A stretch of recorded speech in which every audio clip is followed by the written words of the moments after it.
Hi, everyone. I am Kelly with Two Broads Talking Politics, and I'm with Jen, who is the host of Electorette. Hi, Jen. Hello. Hi. And last time we were together, virtually, of course, was election night, and we were a little more scared than we are right now. So we are happy, we're excited, and we're going to sort of take a look back, but also a look forward at what's coming down the pike in the next months, years in front of us. So joining us today, I'm super excited to have Amanda Litman, who is the co-founder and executive director of Run for Something. Hi, Amanda. Hi, Kelly. Hi, Jen. I am so excited. It's way past my bedtime already, so I will say. Wow. Yes, and I think you said on Twitter the other day, Amanda, that this is like the first real weekend we have coming up. Next weekend or last weekend didn't feel quite so relaxing at the beginning of it. But this is like, what does it feel like not to only be stressed about the global pandemic and the Georgia runoffs and not also the presidential election? It's unreal. So I think, for a lot of people who were watching on election night, they were looking at the very top of the ticket, looking at president, vice president. Those were important, of course, and probably looking at the Senate races, which, of course, were important.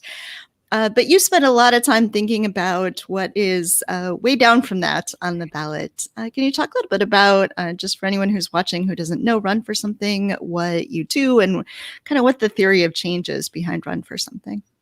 So Run for Something was born of the ashes of the 2016 election. I worked for Hillary for 2 years. We set out to recruit and support young, diverse progressives running for local office all across the country. And when we started, we thought it'd be really small. We'd get maybe 100 people in the first year. But as of today, we're up to more than 64,000 young people all across the country who've told us they want to run for office. And my favorite part about that number is that nearly a third of those folks have signed up with us since March. Nearly more than 1,000 of them have signed up in the last week since Election Day. So when I tell you that this movement is growing, that young people are just getting started running for office, like, I got the receipts to back it up. We have people who are signing up now who say they want to run in 21, 22, 23, 27. As long as democracy is around, there will be young people wanting to run for office.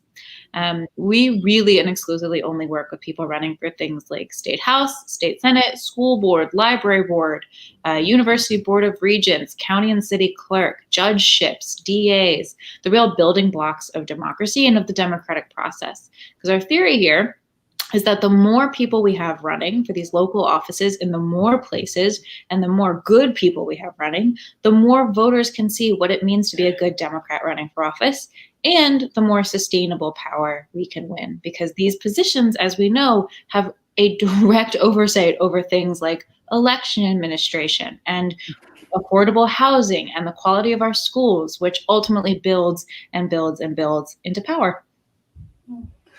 I remember when I spoke to you back in 2017 when Run for Something was just getting off the ground, and then you were having people, like more and more people each week calling and wanting to run for office. And so I'm really excited for you that energy is still alive. Really, I mean, 64,000, that's amazing. And what I noticed was your numbers for this election, and you can correct me if I'm wrong, I think a third of the people who came through Run for Us during this election cycle were people of color. Is that correct? More than that. So more than that, wow.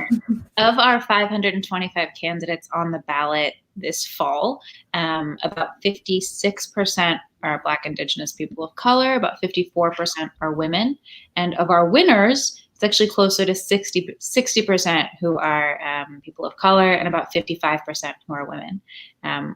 We've elected now in our 4 years more than 470 people across 46 states, nearly, I guess, not quite 2/3, but a little less than 2/3 people of color, more than half women, 20% LGBTQ. They are remarkable. They are remarkable people. More than I guess nearly a third. I got to get good at what a third actually is. Nearly a third of our winners are women of color. So like when I think about what's the future of the Democratic Party and who the building blocks of the Democratic Party are, it's the candidates run for something I work with. It's and I think especially some of the queer Black women, some of the Latinas, some of the Indigenous folks who have been running across the country and winning, which is so cool. It's so, so cool. Yeah, very cool.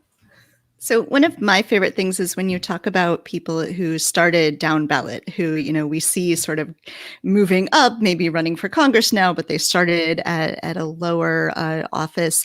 I think some people sort of think like, oh, you just jump into running for president or whatever.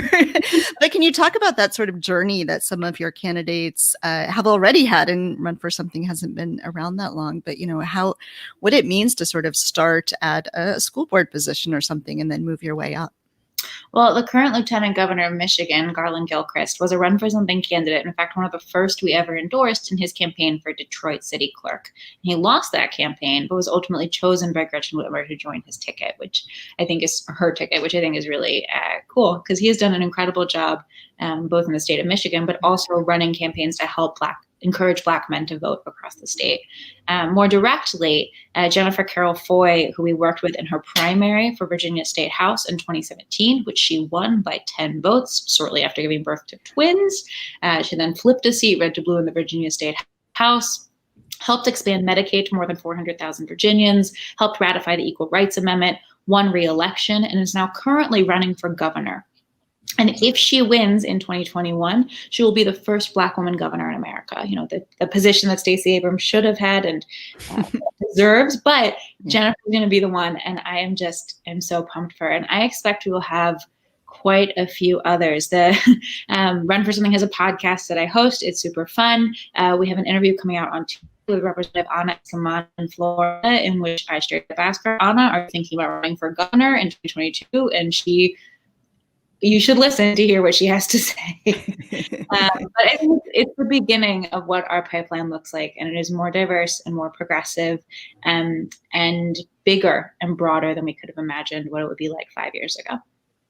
Oh, that's so exciting. I remember you telling me about, because I talked to you again, I think that you were telling me about Jennifer and her role in the ERA. So I didn't actually know that she was running for governor, so I'm really excited about that. Yeah, she's going to be awesome. And it's a competitive primary, and there's a bunch of great folks running and honestly, some not great folks. But she has been hustling her ass off. And if you've ever heard her speak, you will understand why I am convinced that she will be president of the United States one day. But first, governor of Virginia. Excellent. So one of the things you've been talking a lot about on Twitter over the past week or so, we've seen, of course, a million hot takes about why didn't the Democrats do better in Congress and Senate races. But you've been talking a lot about what it would mean to build truly sustainable Democratic Party infrastructure all over the country. I think you said at some point, like, if we really had this all figured out, run for something wouldn't even be necessary. What would that look like? What would that mean? And how, what is it that we're currently not doing that we should be thinking about right now in a moment where we've just had elections and everyone says, okay, I can just relax for 2 years? So after 2008, when Barack Obama won the presidency, he did so on the shoulders of what Howard Dean had brought into the DNC when he took over in 2005, the 50-state strategy, which said we are going to give money and resources and staff and technology and data to every state party and as many precincts as we can. Yes, Ohio may get a little bit more than Indiana, but we're going to make sure everyone at least has a good starting point and that we are resourcing everyone so that they have a chance to connect with voters in a meaningful way. After Obama took office, after winning that incredible election, including, when you think about, like, he flipped a state, he flipped Indiana. That's movement when you think about it. That component of the DNC withered at the vine. The DNC sort of redirected its funding to maybe 18 or so battleground states. There was a distinction between like OFA and the state. It was a mess. But ultimately what ended up happening in 2010 was we lost a fuck ton of down ballot positions. And in fact, between 2008 and 2016, Democrats lost nearly 1,000 state legislative seats and governorships and House seats and Senate seats. And we don't even know how many city clerk and county clerk and school board and city council positions, because nobody even tracks it. In part because there wasn't infrastructure, meaning data and relationships and voter contact, happening between the campaigns, so that the campaigns weren't always starting from scratch. So as we look forward to what the Democratic Party has to do now, we have to go back to where we were in 2005. We have to sort of roll it back. The technology is new and the tactics are new, but the goal is the same. Build relationships with every voter in every community. It's what Run for Something is trying to do. We do not consider ourselves the best at voter contact. We, in fact, don't do voter contact. Our job is not to knock doors or to make calls. Our job is to make sure that the candidates who know their communities, who understand how to communicate with voters, have every possible resource to do so. And they're not stuck recreating the wheel every time. If the state parties were really well funded, if the DNC had every possible resources it needed, Run for Something wouldn't need to exist. I would be out of a job. That would be awesome, because it would mean we have a strong Democratic Party. Yeah. But right now we don't. And I want to be really clear where the onus falls here. If you asked any state party or any strategist or any operative, would you like to do year-round sustained organizing in all 50 states? They would scream for joy. Of course we would. It would be awesome. But we can't, because we don't have the money. And this is where the burden really falls on Democratic donors. And yes, the people, if you're giving $5 or $10 or $15, it's on you to make recurring donations to the organizations that you hope exist and are strong 4 years from now. But it really falls on major Democratic donors, who tend to get distracted by the flashy and the exciting at the expense of the boring but necessary for success tools that we need to win elections. All right, big Democratic donors, you must be watching right now. Give me some money. No, just kidding. But I mean, I think it's a cultural shift for Democrats. And I think it's a cultural shift for all of us, no matter the way that we're spending our time or our money and how much time and money we're giving. At the final month of the election, between when Ruth Bader Ginsburg died, bless her spirit, and the election day, I believe Democratic campaigns raised nearly $1 billion. Yeah. Imagine if we had done that 2 years ago. We shouldn't have to be angry or inspired or afraid in order to engage in the process, because Republicans don't. That is not how they approach building these tools. That is not how they approach building organizations. And it's not how they invest their time and their money. I don't think we should think like Republicans in a lot of ways. I don't. I think there's a lot wrong with the way that they approach campaigning and the way they approach policymaking. But the way that they approach donating and funding organizations as an investment in a long-term future beyond a single election cycle is something our party needs to adopt. Right. With Republicans, the engine is always running. It's always running. And with some of their campaigns, let's just take, reproductive rights, for instance. It's been going on for decades and decades, right? They have a long-term view. And that's something that Democrats, I think, need to adopt, and they need to keep it going. Exactly right. Yeah. So one of the things I wanted to ask you about, I don't know if we can account for this yet, but I know that there's something with, down ballot, ballot abandonment, where, voters will tick off, for who they want for president, but they don't think about the down ballot races. Do we know what impact that had in this election cycle at all, if any? We haven't seen data on it yet. At least I haven't. I'm sure there's some out there. I will say that it's interesting in Pennsylvania and Texas. These are the first elections where you didn't have straight ticket voting, which, in the past you could just vote for the entire Democratic slate in one checkbox. Would that have made a difference in Texas or Pennsylvania? I don't know, but I think it's worth keeping in mind. More broadly, I do think a lot of the money for some of these local races came in a lot later, similar to the Senate. We spread, and this is the part where it gets tricky. State legislative races raised records amounts of money. People were making records amount of phone calls and volunteer engagement. And I don't want to say that doesn't matter. It matters a ton, but it matters more earlier. And that's the thing we have to keep in mind moving forward. It's like the decisions of what to do with our time and our money over the next 6 months, and really the next 3 or 4, because a lot of these campaigns and staff or organizations are laying off staff now because they don't can't guarantee the budget to pay them for the next couple months. So the decisions we make now will determine what is possible for the Democratic Party in 2022 and 2024. So when you're looking at candidates who are applying for endorsement for Run for Something, are there things that they have in common, the ones who you see go and win or change the conversation even if they don't end up winning? Like, what are the kinds of qualities that you see in these candidates? Strong rationale for running, so they can clearly answer the question, why are you doing this? A really good answer to the question, why should a voter want you to win? Which is very different than the question, why do you want to win? Why should a voter want you to win? What are you going to do to make their lives better? Really good candidates hustle. They work hard, whether it's knocking doors or making calls or sending texts or all of the above, depending on where you are and what is safe. They're willing to put in the effort and the time. Really good candidates have connections to their community. And that doesn't necessarily mean like born and raised there, because you can have connections having moved somewhere 3 or 4 years ago or less. But like really understanding what it means to be of and from a place and to live there now, and to understand what your neighbors are needing out of government. Beyond that, there's no one particular trend, which is, I think, is what makes it really powerful. There's no one ideology, no one type of resume, no single type of fundraising success or failure, no race, class, ethnicity, gender, or sexual identity.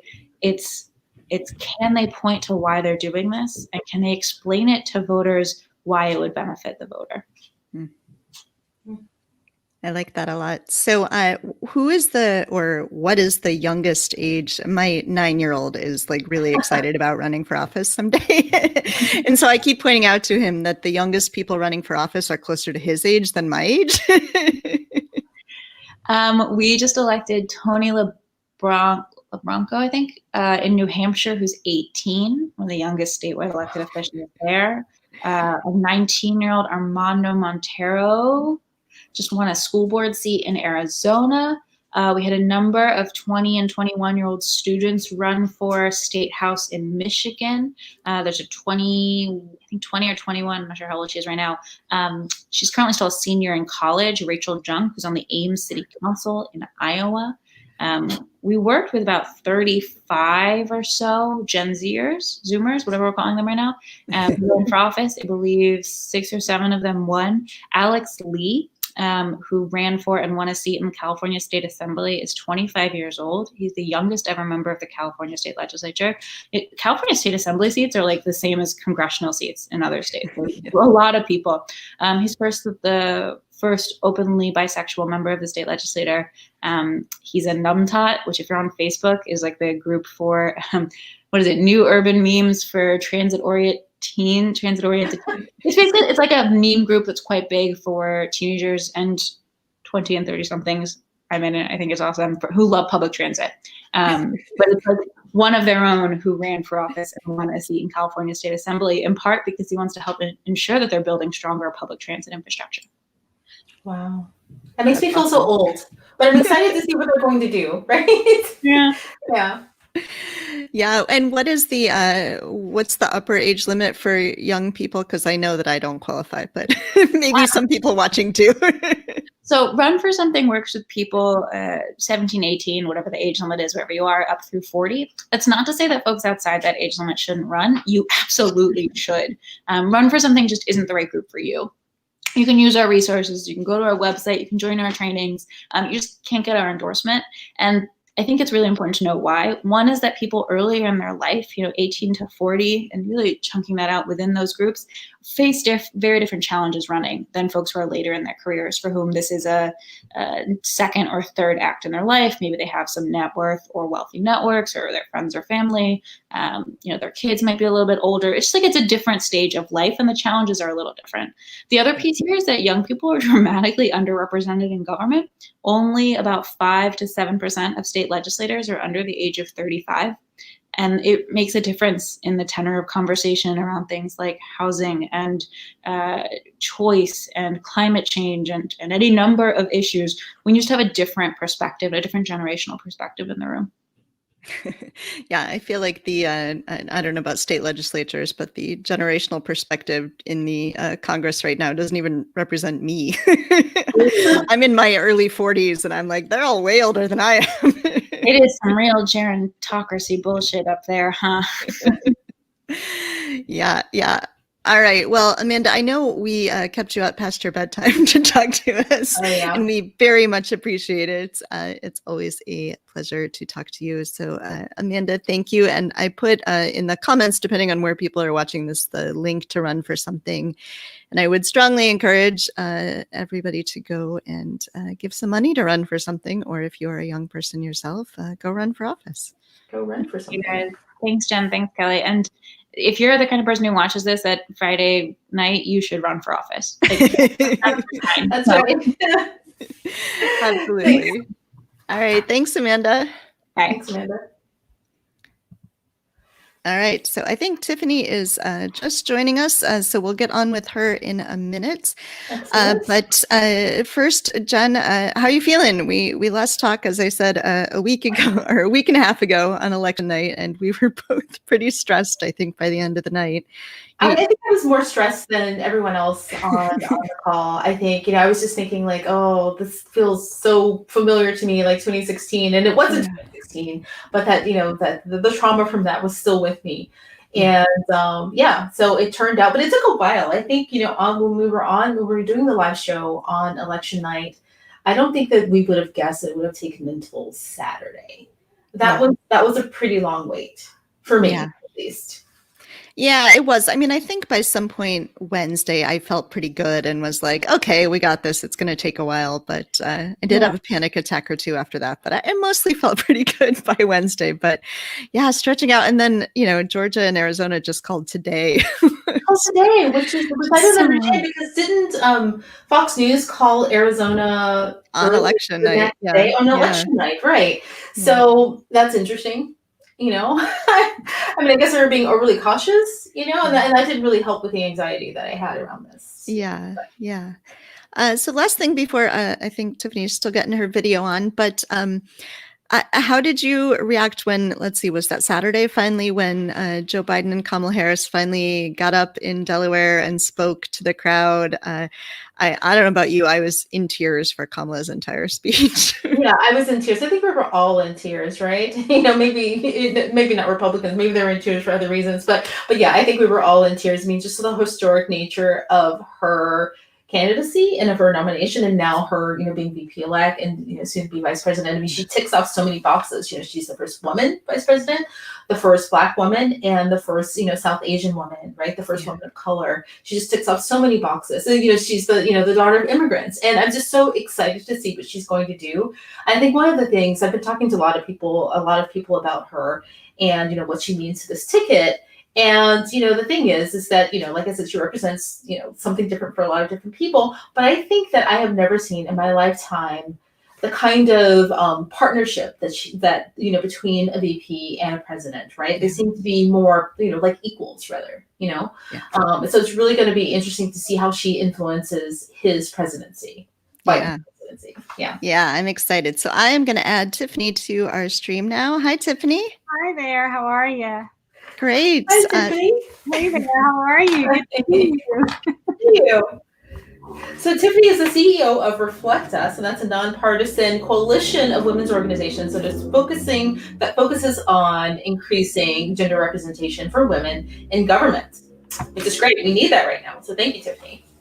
Happy to be here.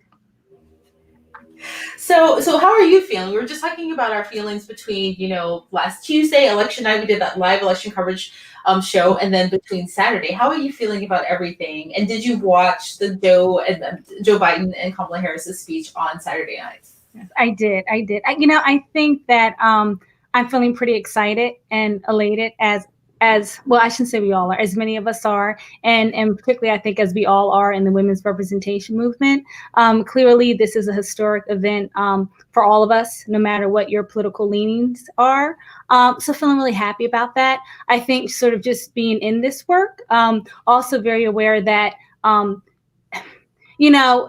looking at this sort of as the victory, but looking at this as the start. You know what I mean? And making sure that we continue to push for gender representation across the country in all of our elected positions. So yeah, so happy, very sort of cautiously happy, optimistic, knowing that we still have a lot of work to do.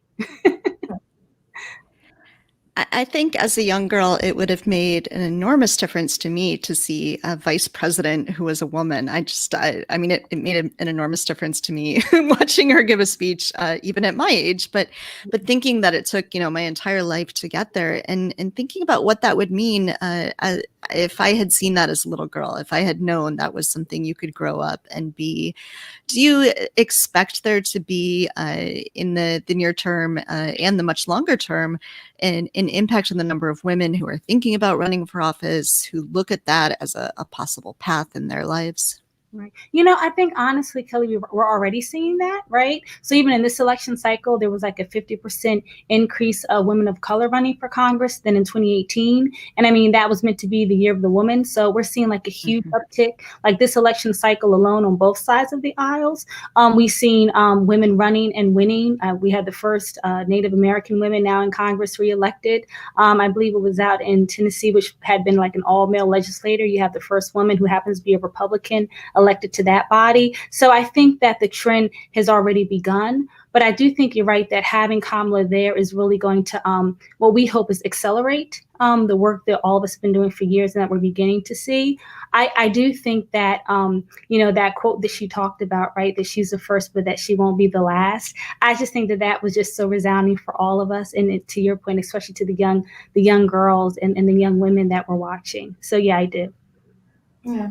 One of the main differences I see between now, like you said, there's a record number of women who ran for women of color and Black women who ran for Congress, and just women generally, just across the board, were running for office this cycle, as well as in 2018, is that the women constituents, right? The people who are online, the kind of online activists and the offline activists, they aren't having it. They aren't having the treatment that we saw with Hillary Clinton, right? They see an op-ed that comes out that's kind of unfair, and everyone's on it. That's the biggest difference. And I think that that's going to help more women run for office because that kind of casual activism, I guess you could. I know the best way to describe it is, but that kind of casual activism, I think, has a longer term impact in making the playing field just more palatable to women and fairer to women.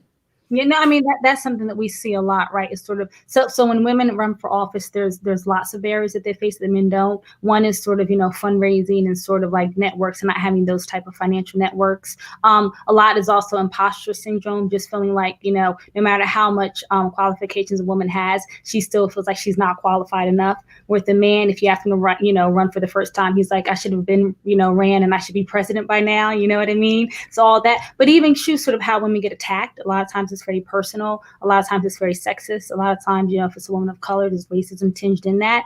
And I think that you're right that with Kamala, like as soon as she was announced, you had sort of like her supporters, everyone from Higher Heights, who's a member of the ReflectUS coalition, to her sorority members, right, to like just folks who knew her in different aspects of her life, were sort of armed and ready to make sure that to the extent possible she wouldn't face those same type of attacks. And of course they still came, right, even with all of that sort of like trying to protect her and all that buffer around her, they still came. So I do think that that's something that hopefully it gets better, but I do think that that's just the reality of when women run for office. The attacks on them are just different. It's usually less about like substantive policy, like they want to get there, you know what I mean? And they want to have those policy debates, but like first they got to get past the like, why aren't you married? You know what I mean? Or why aren't you home with the kids? You know what I mean? First they got to get past all of that before they can even get to like the substantive policy debates. Right. And, I'm thinking about, Alexandria Ocasio-Cortez, thinking about, even her, how much did you pay for that lipstick? Or, why are you doing that? Why are you on social media? Whether you agree with a person's politics or not, it seems to be very consistent with women and women being attacked in that way. So no, it's so true. It's so true. Yeah. So one thing that was so interesting in this election cycle was that it wasn't just Democratic women running, but Republican women running, and we saw a huge jump in the number of Republican women running and winning in office. I think in 2018 it started to look like maybe Democrats were going to be the party with women and Republicans were going to be the party without women, and there's been such a shift this time around. Do you see anything that might explain some of why that is happening? Is this, are the Republicans starting to put more effort into recruiting and thinking about women candidates? Are the Republican women seeing the Democratic women having success and thinking, hey, I could do this too? What might be behind some of that? Well, I think it's a lot in sort of both and all of the above. I do think that just sort of as a political body, the Republican establishment hasn't been as open to women running as the Democratic establishment has been, and it's for a lot of different reasons, not just sort of pure sexism, right? So just like a much more emphasis on supporting the incumbent, right? And usually, sort of when you talk about incumbency, it generally, it just makes it harder for women and for people of color, just generally speaking, right? So that's always been there. I do think the uptick in women on the left running had, I'm sure, some kind of impact on, Republican women. They live in this country too. They see it, they feel it. If it's sort of, exciting for the general person walking down the street, they're also going to feel a little bit of sort of, courage to run themselves. But also, in the women's representation movement, there has really been a real push and a real effort to support right-leaning women. So, for instance,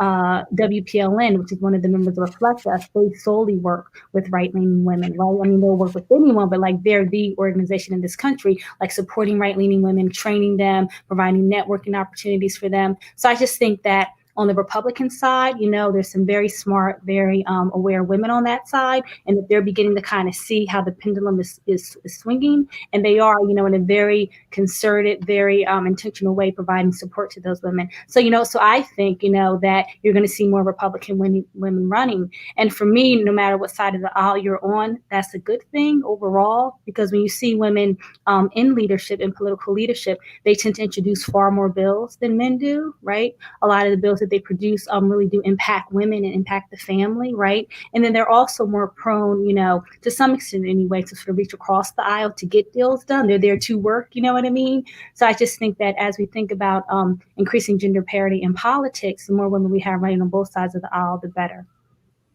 Yeah, I'm curious to see how that goes in the future, because that hasn't always been the case. Like even in this cycle, there were more women running and more Republican women, but there were far more Democratic women running for office than there were Republican women. And, I think that I don't have the numbers, so I'm kind of, hesitant to mention this, but I think that the Republican Party generally has seen a drop off of women in politics. And it makes sense to me, right? Given the policies and the legislation that they are against, or that they support or they don't support.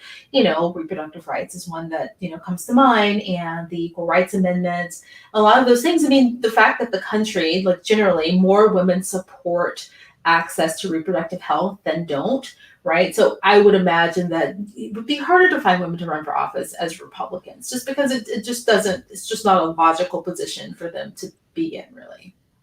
I think when you talk about women on the right, I think it's a very broad and a very sort of vast group of women. And I think, you have, pro-choice Republican women, and you have, pro-life, as it were, Republican women. So I think it's just a very diverse group of women. But I do think you're right that for a number of reasons, you are going to see more women on the left running. And then I think you also have to think about sort of, just on the Republican side, the idea of identity politics and all that gets in, right? So are you a person running versus a woman running, right? And sort of all of that gets in, and that can also kind of, impact who's running on the right. But at the end of the day, I do think with a lot of what I'm seeing sort of with my 60,000 foot view nationally with the women's representation movement is that I do think you are going to see more women on the right running as well, hopefully on both sides of the aisle. Mm-hmm.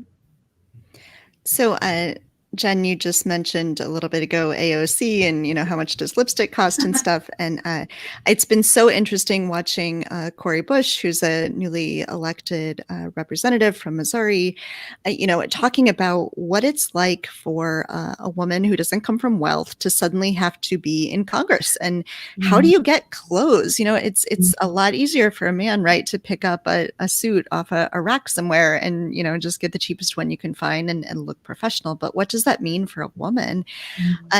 When you're thinking about women running for office, looking at the universe of women running for office, What sorts of challenges like this that we might not even think about for women are there? What sorts of things are women facing in running for office that is just simply something that men often don't have to think about? No, that's a great question, Kelly. And it's so right on time, and it's so timely because we're going into a phase in the organization's work where we're really sort of planting deep roots in certain parts of the country and really looking at low income and working class women and really preparing them for political leadership. And for most women, as we talk about, when they finally decide to run for office, it's usually for local positions, what impacts them, the school board or the city commission and planning. And so we're really trying to get deep roots into making sure that those women who are already local leaders have the support that they need. But just to your point, a lot of it is institutional. So for instance,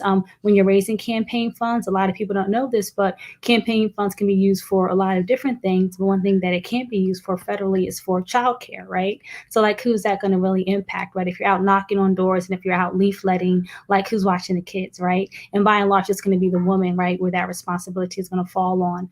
And just the other day, I was speaking with a member of Congress, and this didn't even dawn on me, but she's like, yeah, everyone donated to me when I was running for office, and I was super proud and super happy for that, rather. But then once I got in office, sort of like it stopped, and like sort of, intuitively I understood why. But what people don't get is that once you get to Congress, like the different committees, there's like a fee for the committees or membership fee and all these other, all these other fees once you're in Congress. And I was like, what? There's a fee for the committees? She's like, well, there's membership fees, you know what I mean? She's like, I didn't know either. So then once you get in, you're like, oh my gosh, like there's this whole level of financial engagement that a lot of us just don't know about, that when women get there, they have that burden as well. So, I mean, and forget about if you're coming from a working class or a lower income, background, then you're just really kind of stuck and you can't be as effective as your constituents want you to be and as you want to be because of those barriers.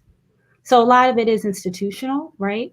And then a lot of it, again, is just sort of, there's still a lot of work. I mean, we're quite happy, we're quite pleased, but we're looking at figures where I think, like, when you look at the governorships, it's 18% women. In the House, it's like 23%. And then in the Senate, it's 26%. So like these numbers are still abysmally low, right? And then when you compare them to like our peer countries, like it's laughable, right? So I think that we sort of do all these data and sort of tracking and all of that, and sort of the last data out was that it would take pretty much like close to 100 years, right, for us to get to gender parity in our politics if we continue at the same pace that we're at now. So yeah.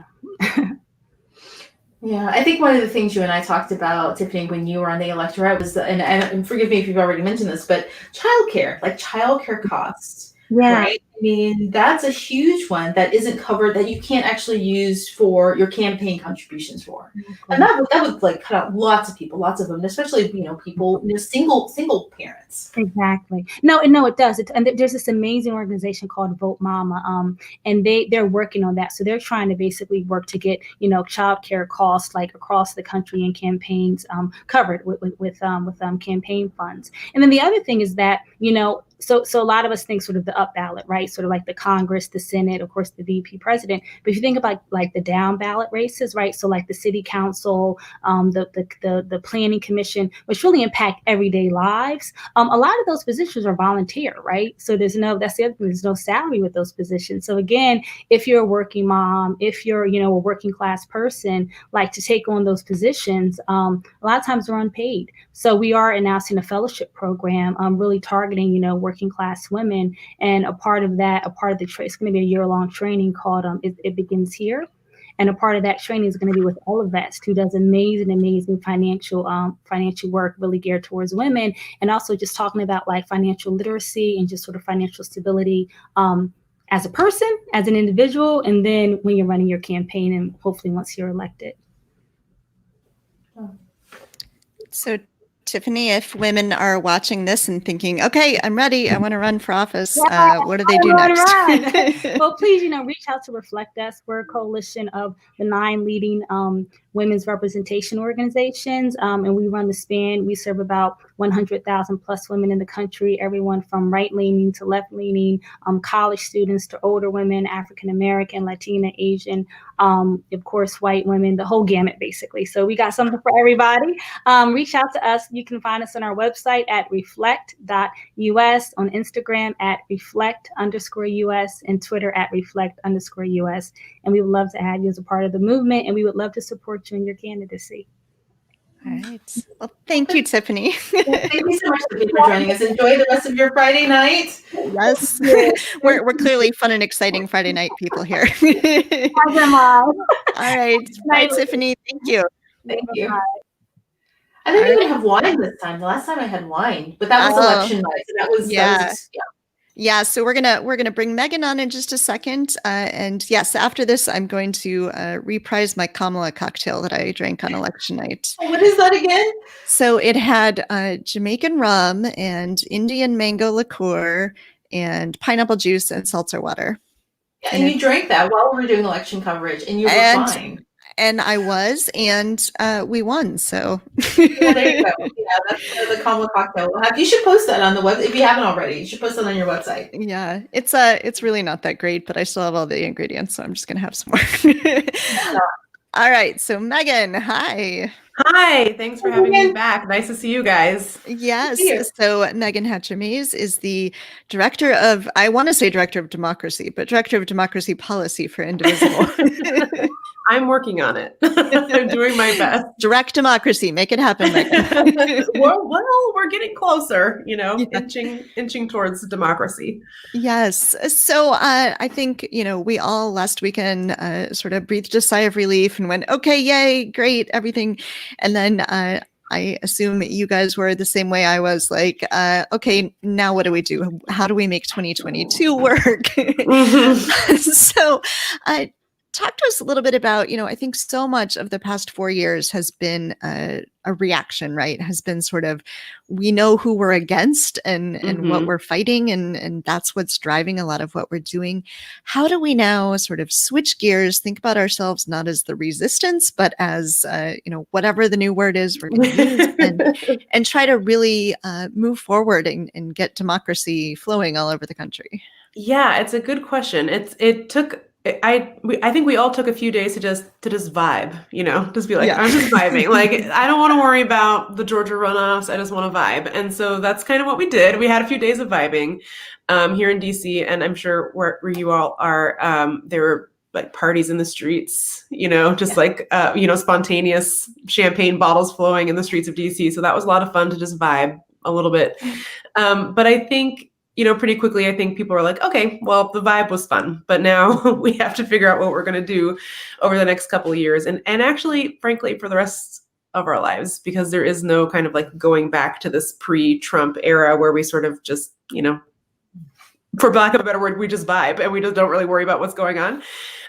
So, the big next fight is winning these runoffs in Georgia, because that controls the Senate, even though we get to 50-50, but Vice President Harris would be the tiebreaker. So the Democrats would be in the majority, which means they would control the Senate calendar, which is huge. That's who gets to decide, what comes up for a vote, what the committees are going to have hearings on.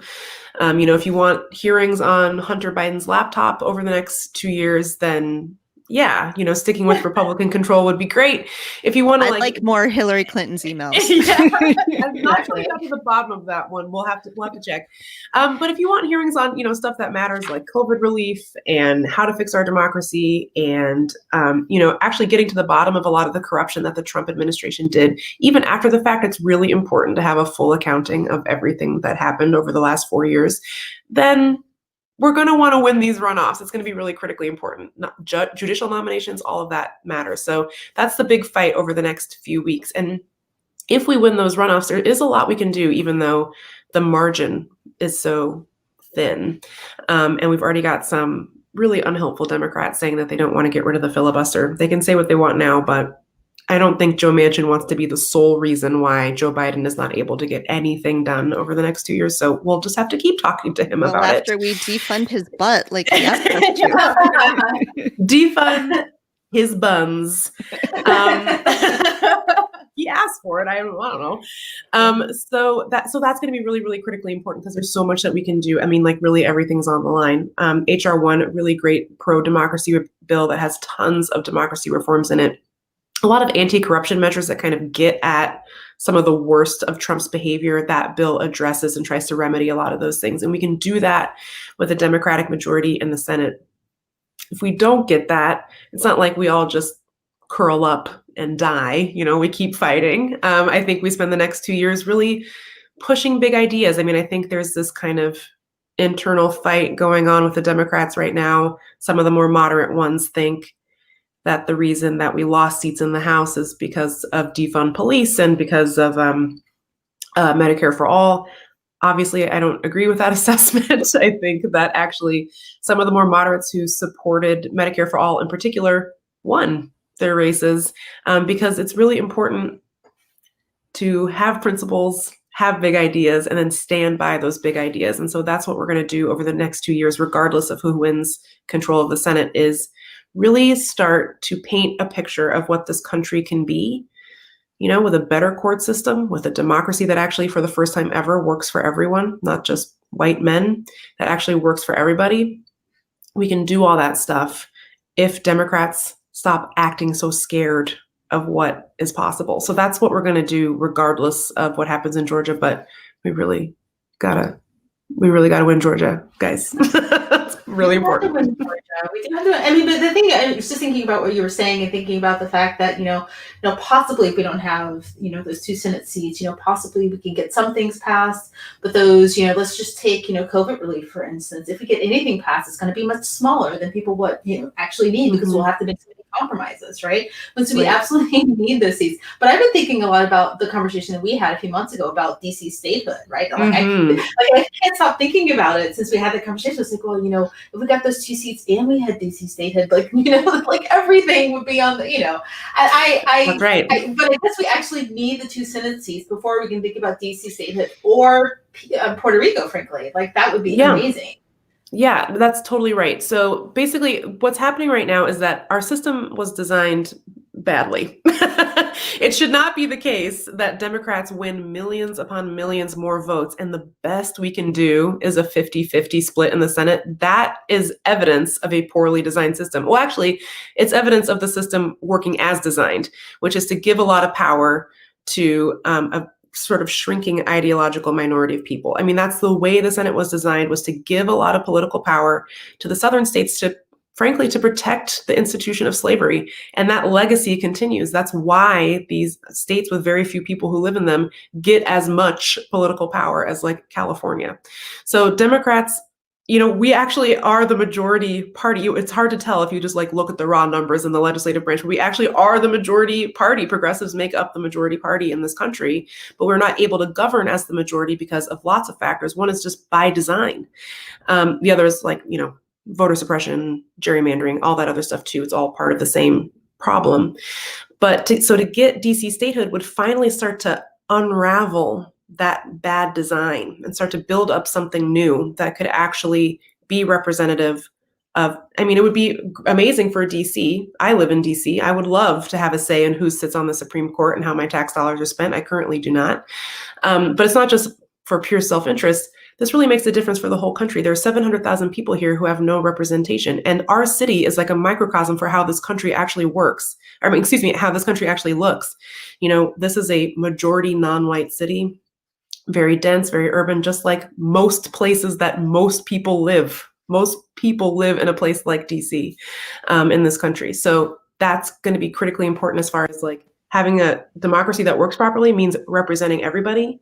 And that means that we could actually win a lot of votes and actually be able to control as a majority. That's really, really important. So that's what making DC a state is all about. So that if we could get to this 50-50, if we could make DC a state, it would be a lot. We could all just breathe a sigh of relief. Imagine if people could just remember the relief they felt when they called the race for Joe Biden.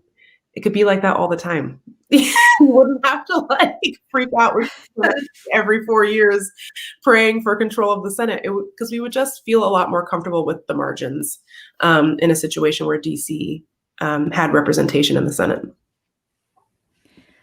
So I've been thinking a lot about both the DC statehood piece, but also things like defund the police that you had mentioned, about how we tell these stories. Like, this seems to me like the story, if I sit down with my kids who are 9 and how old are they? 9 and 6. I should know that. And I say, there's a group of people in this country who are taxed without representation, and they go, we fought a whole war over that. That's not fair. We shouldn't have that. Like, it seems like we should be able to tell these stories and to tell, yes, defund the police gets spun out in all sorts of ways. But then if you tell people like, hey, we want to take some money from this budget and put it in another budget, and everybody is going to benefit from that. How do we as activists, how do we tell those stories? How do we think about that? How do we get to the people that we're not reaching, but who fundamentally agree with us on a lot of these issues? Yeah, I think there's been a lot of, I guess the silver lining of kind of how this election shook out is that we're having really important conversations about how to move forward. And I think that you're hearing it from a really, really interesting and disparate group of people. Like you're hearing the same thing from Doug Jones, a white guy from Alabama, very conservative state, obviously, who unfortunately lost his reelection bid. You're hearing it from AOC, not a conservative white guy from Alabama, in fact, a wonderful person of color from New York City. And you're hearing it from Beto O'Rourke, who sort of ran a kind of hybrid he had like a lot of progressive ideas, but spun a lot of, kind of pivoted to the middle on certain other issues, given the fact that he was, running in Texas and then eventually ran for president. And they're all kind of saying the same thing. You can't just talk to people once every 4 years. You have to talk to people all the time. You really have to build up relationships with people, like between the party and the people, not between the party and the candidates. The candidates are important. The candidates can be really skilled in telling the story, but really you need to build up those relationships with people all of the time. And I don't know that Democrats have done that. That's what we're hearing from folks who have both won their races and who have lost their races, that this should not be a cult of personality. This should really be a situation where the party is spending a lot of time saying, this is what we are for. And that we stick with these principles no matter what. We are not a party, beholden to lobbyists. And then we have to actually live those values. You know what I mean? We actually really have to stop hiring lobbyists to do stuff for us.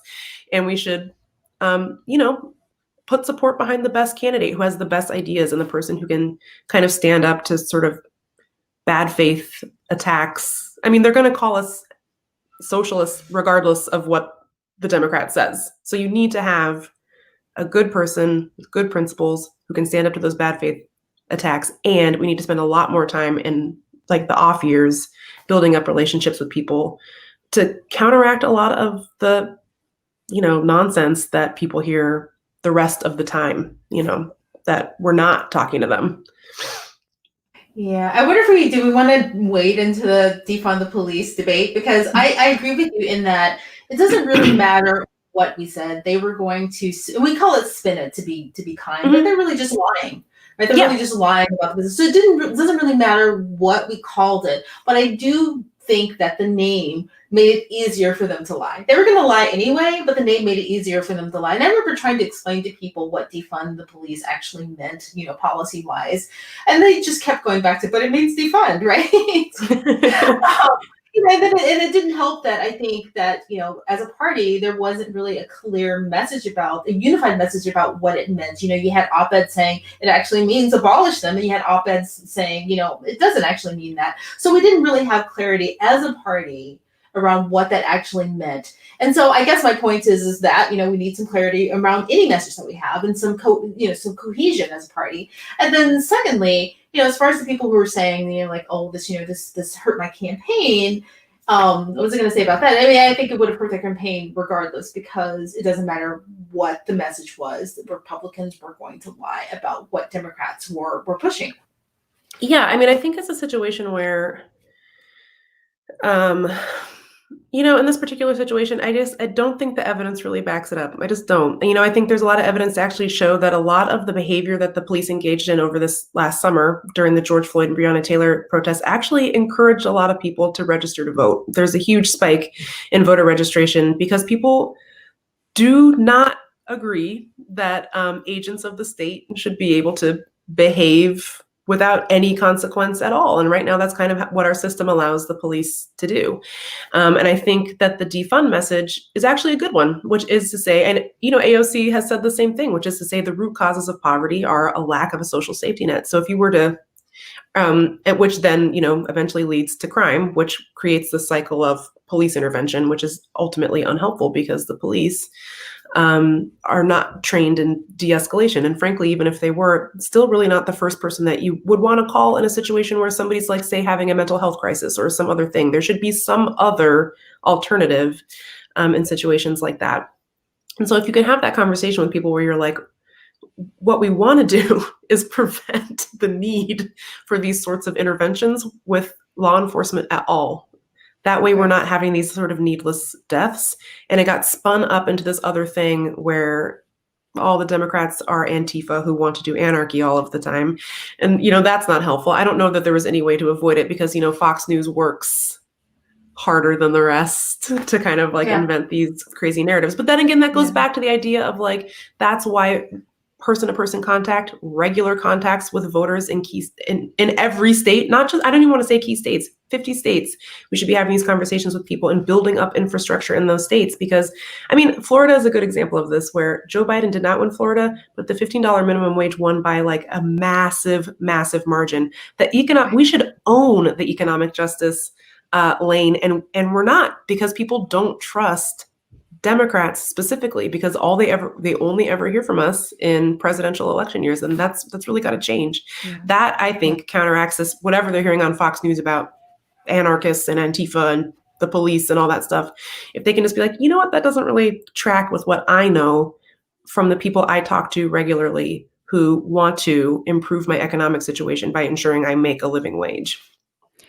Yeah, so that kind of brings back to what I started the conversation with you about is, we had for so long sort of been defining ourselves as sort of anti-Trump, right? Sort of Yes. we're the resistance, we're fighting against. And when you don't provide that sort of positive message of who you are, it allows the other side, the opposition, to define you.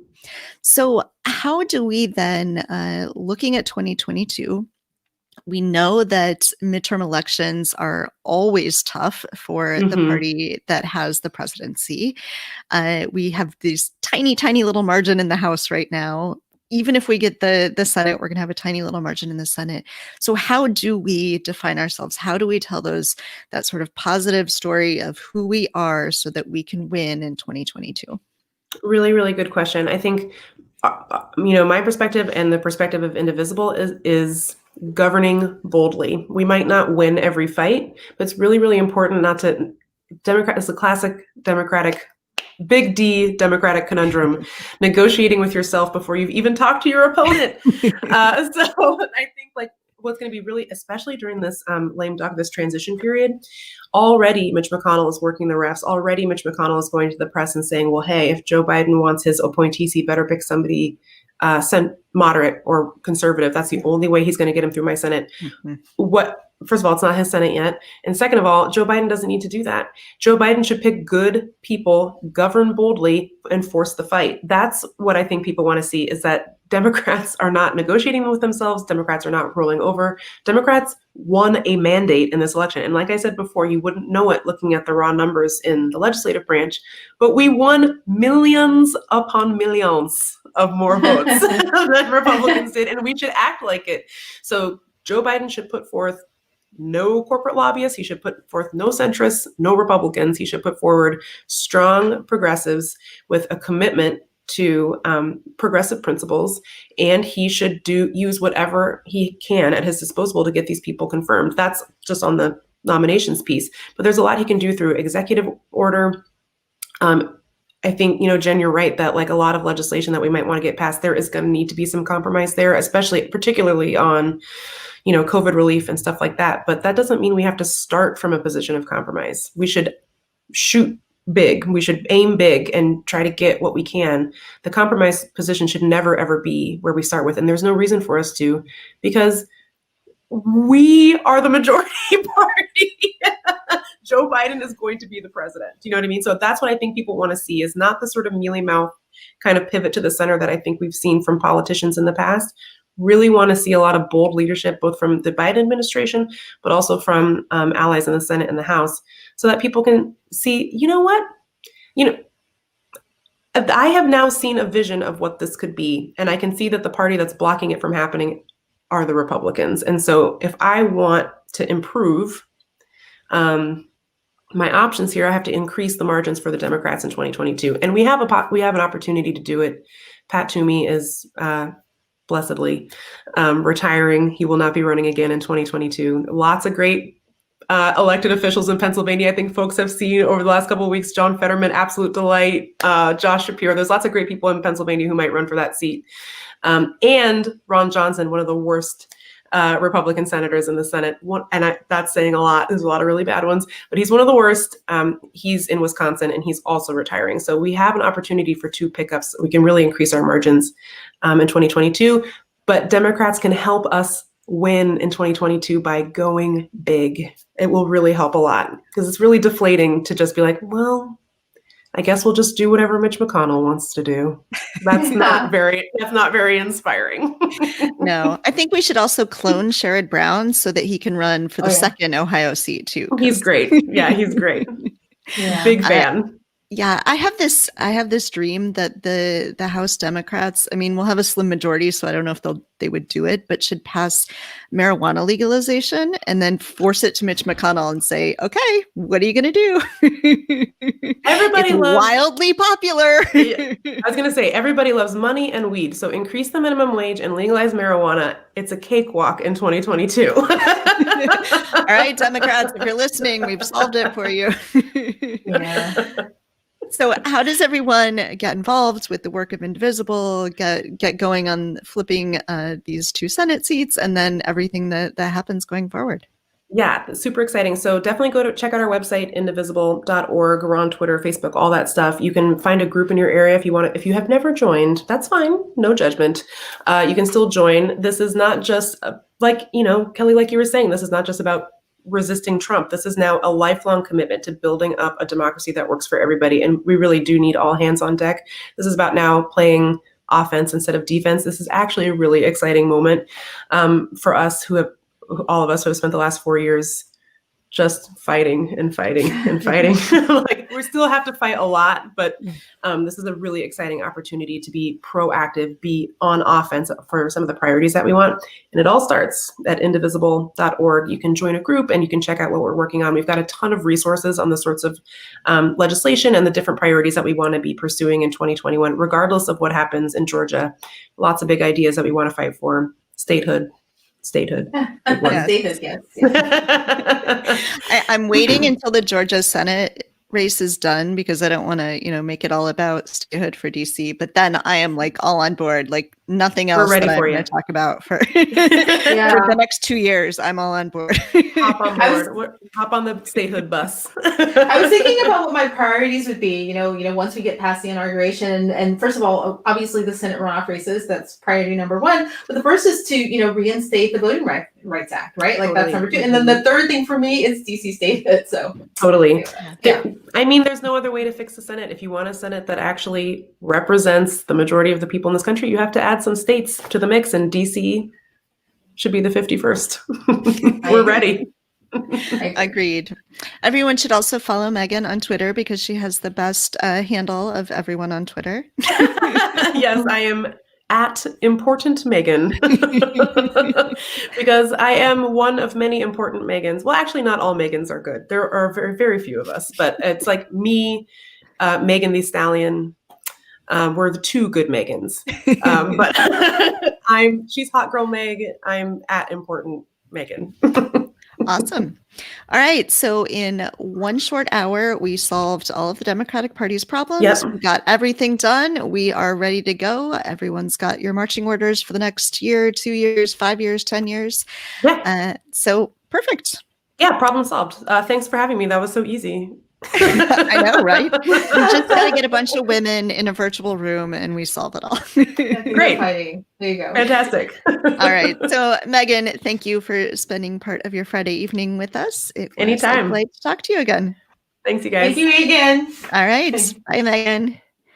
All right, Jen. So we did it. We solved everything, and life is good now. Yeah, we solved most things, but we still have someone who's occupying the White House, right? And I was going to tell Meagan, I didn't get to tell her this before she left, that, I think all of those spontaneous parties in DC, I think it turned his hair white. I know. Did you see that today? I did. It was kind of wild. Yeah. It was wild. And everyone, I remember I was watching Twitter and watching social media, and everyone kept saying, is his hair, is it white? Did it change? Like, Is yes, it my TV? did. Exactly. Like, no, we did that.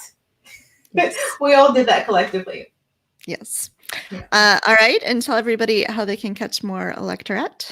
Yes, you can go to electorette.com/podcast or just electorette.com, or follow me on Twitter and social media at Electorette, or what's my Twitter handle? J Taylor Skinner, actually, if you want to follow me. And I'm a lot more active on Twitter on my personal accounts, and I, try to stay out of trouble, but sometimes, you never know. Anyway. All right. And do you have big plans for what sorts of things you're going to do with the podcast coming up? Oh, geez, I don't know. I think I'm going to do more. Everyone's like, I just need a nap. I know, I do just need a nap, and I'm just trying. I'm, thinking about getting my Christmas tree and buying Christmas presents, and just kind of taking it easy for the next couple of months, except for the volunteer work I'm going to do for the runoffs. But yeah, I think I want to do more live streaming because this is kind of fun, and I have a ring light now, so that's great. Yeah, I really enjoy it.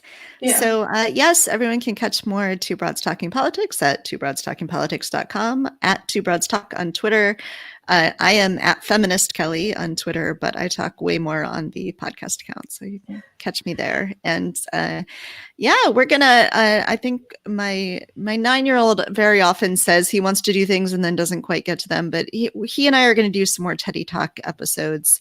We're going to talk to Eliza Orlins pretty soon here. Eliza's running for DA in Manhattan and is a good friend of mine. So we're going to do a Teddy Talks with Eliza. And I don't know, we'll find some other fun. I'm going to focus more on down ballot and local races, I think, for a while, because those are the things that everyone forgets about in a presidential election year. Yeah, it's again. Yeah, I think I'm going to spend more time in at least the first half of 2021 talking to more academics. I like those conversations. The people who actually write about things before they become policy, and to get really deep in the weeds. I love those conversations. So that's what I'm going to think about. All right. Awesome. Well, thanks for sticking with us, everybody. It was fun. And if you're watching this live, have a great rest of your Friday night and a great weekend. Have a great weekend. Bye.